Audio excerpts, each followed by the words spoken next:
गुजरात के मुख्यमंत्री भूपेंद्र पटेल ने शुक्रवार को 3 दिवसीय राष्ट्रीय जनजातीय व्यापार मेले 2025 का उद्घाटन किया। उन्होंने कहा कि प्रधानमंत्री मोदी का vocal for local, local for global वाला मंत्र इस मेले की मदद से प्रभावी ढंग से साकार होगा। सूरत जिले की अंबिका तालुका से वासराई में आयोजित हो रहा है मेला 26 से 29 दिसंबर तक चलेगा। इसके अलावा मुख्यमंत्री ने सूरत जिले में सड़क और भवन विभाग के 858 करोड़ रुपए के विभिन्न विकास कार्यों का ई शिलान्यास और ई उद्घाटन किया। कार्यक्रम को संबोधित करते हुए मुख्यमंत्री ने कहा कि मेला विकसित भारत और आत्मनिर्भर भारत के निर्माण में जनजातीय उद्योग, कारीगरों, हस्तशिल्प और एमएसएमई के योगदान को नई दिशा देगा। जनजातीय समुदाय और सहायक संगठनों के सामूहिक प्रयासों से मेले का आयोजन किया गया है। इस मेले का उद्देश्य व्यापार और औद्योगिक गतिविधियों का विस्तार करने के लिए एक साझा मंच प्रदान किया है। विकासनी तको पण आपी छे। અહીં યોજાઈ રહેલો રાષ્ટ્રીય આદિવાસી ઉદ્યોગ મેળો દેશભરના રાજ્યોના આદિવાસીઓની કલા કારીગરી અને ઉદ્યમશીલતાને વિશ્વ સમક્ષ મૂકવાનું પ્લેટફોર્મ બન્યો છે। આ મેળો સુરત જિલ્લા માટે વિકાસનો અવસર બન્યો છે અને એક જ દિવસમાં એક સાથે માર્ગ મકાન વિભાગ દ્વારા 558 કરોડના વિકાસ કામો આ વિસ્તારને મળ્યા છે। આદિવાસી વિસ્તારના લોકોને વહીવટી સરકારી કામો નજીકના સ્થળેથી જ થઈ શકે તે હેતુથી આ નવા અંબિકા તાલુકાની રચના કરી છે। નવરચિત તાલુકામાં વિકાસનો આ પહેલો ઉત્સવ ઉમંગ ઉત્સવ બન્યો છે। આ સમગ્ર ઉત્સવ વડાપ્રધાનશ્રીએ આપેલા ઇન્ક્લુઝિવ ડેવલપમેન્ટના વિચારને સાકાર કરે છે। આદિવાસી ઉદ્યોગોને ટેકનોલોજી, ડિઝાઇન, માર્કેટિંગ અને ફાઇનાન્સ સાથે જોડીને નવી દિશા આપવાનો પ્રયાસ નેશનલ ટ્રાઇબલ ઇન્ડસ્ટ્રીયલ ફેરે કર્યો છે। આદિવાસી સમાજના ઉદ્યમશીલ યુવકો, યુવતીઓ, નાના ઉદ્યોગો, વ્યવસાયકારોને એક મંચ પર લાવીને તેમના વ્યવસાયને વધુ વિસ્તારવાનું આયોજન અભિનંદનને પાત્ર છે। મને જણાવવામાં આવ્યું છે કે દેશના વિવિધ રાજ્યોના આદિવાસી એમએસએમઈ ઉદ્યોગ પણ આ મેળામાં જોડાયા છે।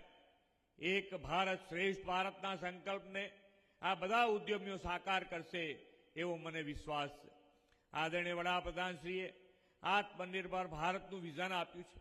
આદિવાસી ઉદ્યોગો પરંપરાગત કલા કસબને પ્રોત્સાહન આપીને આ વિઝન પાર પાડવાની આપણી નેમ છે। ગુજરાત તો વડાપ્રધાનશ્રીના દરેક વિઝન, દરેક સંકલ્પમાં આગેવાની લેનારું રાજ્ય છે। રાજ્ય સરકારે સ્વસહાય જૂથો, સ્ટાર્ટઅપને પ્રોત્સાહન અને કૌશલ્યવર્ધન કેન્દ્રો શરૂ કરીને આદિવાસી યુવાનોને જોબ સીવરની જગ્યાએ જોબ ગીવર બનાવ્યા છે। એટલે કે હવે આદિવાસી સમાજ લોકો પહેલા લોકોના ત્યાં જઈ અને નોકરી કરતા હતા, આજે આદિવાસી સમાજ બેઠો થયો છે અને એમના ત્યાં લોકો નોકરી કરવા આવે એ દિશામાં આગળ વધ્યો છે। એ આપણા માટે ગૌરવની વાત છે।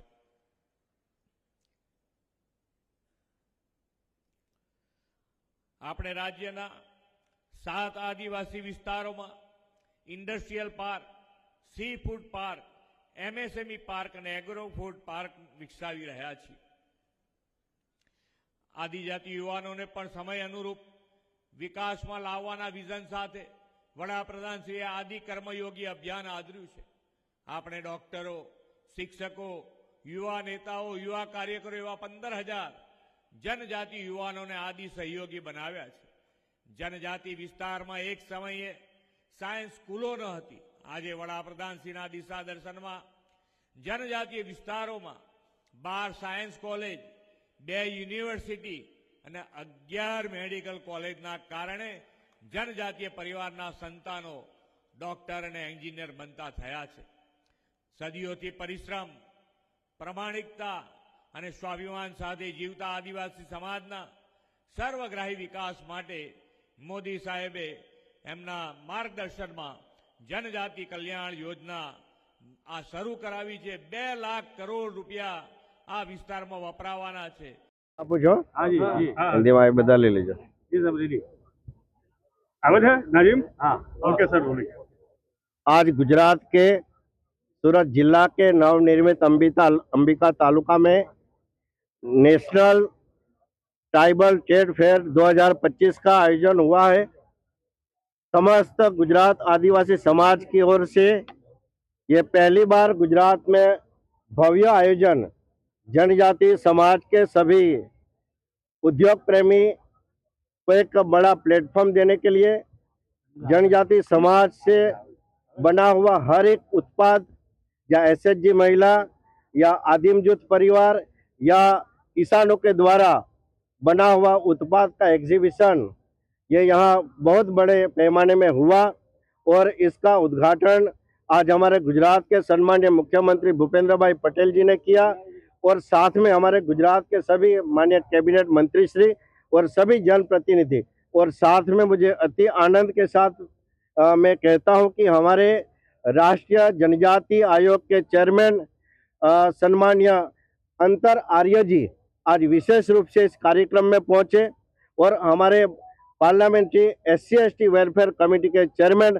आदरणीय फग्गन सिंह कुलस्ते साहब भी इस भव्य कार्यक्रम में पहुंचे हैं और इस एग्जीबिशन में इस बार 300 से ज़्यादा और हर एक राज्य से यहाँ स्टॉल यहाँ पे हुआ है और जिस तरह ये अपना समस्त गुजरात आदिवासी समाज के द्वारा जो भव्य आयोजन कराने के लिए हमारे ये चेयरमैन डॉक्टर प्रदीप सिंह गरासिया और साथी टीम को भी मैं धन्यवाद देता हूं और इस जो कार्यक्रम हुआ है ये सही में जनजाति समुदाय के लिए एक प्रेरणा रूप बनेगा और सबको एक आर्थिक उपार्जन का एक एपिसेंटर के रूप में ये संस्था काम करेगी और आज ये कार्यक्रम होने की खुशी में सभी हम जनप्रतिनिधि हम जनजाति जनप्रतिनिधि सभी हम बहुत आनंद और गौरव महसूस करते हैं।